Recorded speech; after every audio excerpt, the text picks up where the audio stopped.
आते हैं और शटरिंग मटेरियल को लेके जाते हैं। तो इन दोनों बड़े खर्चों को बचाने के बाद आपके पास जो पैसा बच जाएगा उसे आपको बिजनेस में इन्वेस्ट करना है। अब इन दोनों मेजर खर्चों को बचाने के बाद अब बात करते हैं कि इस बिजनेस को शुरू करने के लिए आपके पास कम से कम कितना पैसा चाहिए। तो 1 से लेकर 2 लाख रुपए के दरमियान इन्वेस्टमेंट करने के बाद आप इस बिजनेस को शुरू कर सकते हो। इसमें से सबसे ज्यादा पैसा आप सेंटरिंग प्लेट को परचेस करने के लिए इस्तेमाल करोगे। उसके बाद में बाकी बचा हुआ पैसा चाहे वो आपके जैक हो या फिर प्लाई हो, बल्ली हो, ऐसी चीजों को खरीदने के लिए लगा दोगे। जो सबसे इम्पोर्टेंट चीज है कि इस बिजनेस को शुरू करते समय कौन सी चीज का क्या रेट होता है, किस हिसाब से मटेरियल को देना चाहिए, कौन सा मटेरियल ज्यादा रिस्की होता है और कौन सा मटेरियल कम रिस्की होता है, लोग किस तरह से आपको टोपी पहनाते हैं। अब जैसे कि हमने जाना है कि इस बिजनेस को शुरू करने के लिए हमें 1 से लेकर 2 लाख रुपए की आवश्यकता होती है।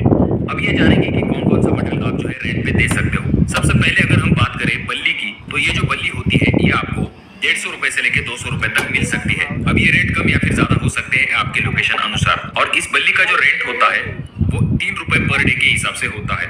उसके बाद में अगर हम बात करें नेक्स्ट मटेरियल की, जो कि है प्लाई, इस तरह के जो बड़े प्लाई होते हैं उनका जो कॉस्ट है वो 1500 से लेकर 2000 रुपए तक हो सकता है। और इसे जब रेंट पे दिया जाता है तो इसका एक प्लाई का जो रेंट है वो 200 से लेकर 300 रुपए पर मंथ के हिसाब से होता है। अब यहाँ पर एक इंटरेस्टिंग पॉइंट होता है जो कि मैं आगे चल के आपको बताऊंगा कि वुडन मटेरियल और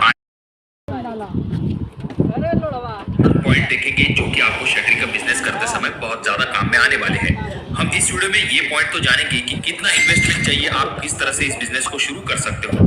पर सबसे इंपॉर्टेंट चीज ये है कि कुछ ऐसे इंपॉर्टेंट पॉइंट है जो कि आपको बाकी कहीं किसी वीडियो में नहीं मिलेंगे, जहां पर हम ऐसे प्रैक्टिकल पॉइंट्स के बारे में बात करेंगे जिनसे कि आपके पैसे भी बच सकते हैं और जो पैसे आपके बच जाएंगे उन्हें आप डायरेक्टली बिजनेस में इन्वेस्ट कर सकते हो, जिससे कि आपका प्रॉफिट और भी बढ़ सकता है। और इस वीडियो में हम ये भी जानेंगे कि कैसे आप कम से कम लागत में इस बिजनेस को शुरू कर सकते हो। और वीडियो का जो एंड पार्ट होगा वहां पर हम सबसे इंपॉर्टेंट पॉइंट के बारे में देखेंगे कि इस बिजनेस को करते समय कुछ रिस्क होते हैं जो कि आपको जरूर ध्यान में रखने चाहिए। अगर आप इन बातों का ध्यान नहीं रखोगे तो आपका शटरिंग का बिजनेस जो है उसमें आपको बहुत ही मोटा लॉस हो सकता है। तो इसीलिए इस वीडियो को पूरा जरूर देखें। इस वीडियो में बहुत ही प्रैक्टिकल पॉइंट के साथ मैं बात करने वाला हूँ। देखिए दोस्तों, ये जो शटरिंग वर्क का बिजनेस है, फिर चाहे आपका गांव हो या फिर शहर हो, दोनों जगह पर आप इसे आराम के साथ शुरू कर सकते हो। और जैसा कि हम आजकल हमारे आसपास देख रहे हैं, धीरे धीरे करके कंस्ट्रक्शन बढ़ रहा है। इस वजह से शटरिंग का जो बिजनेस है उसकी डिमांड भी अच्छी खासी रहने वाली है।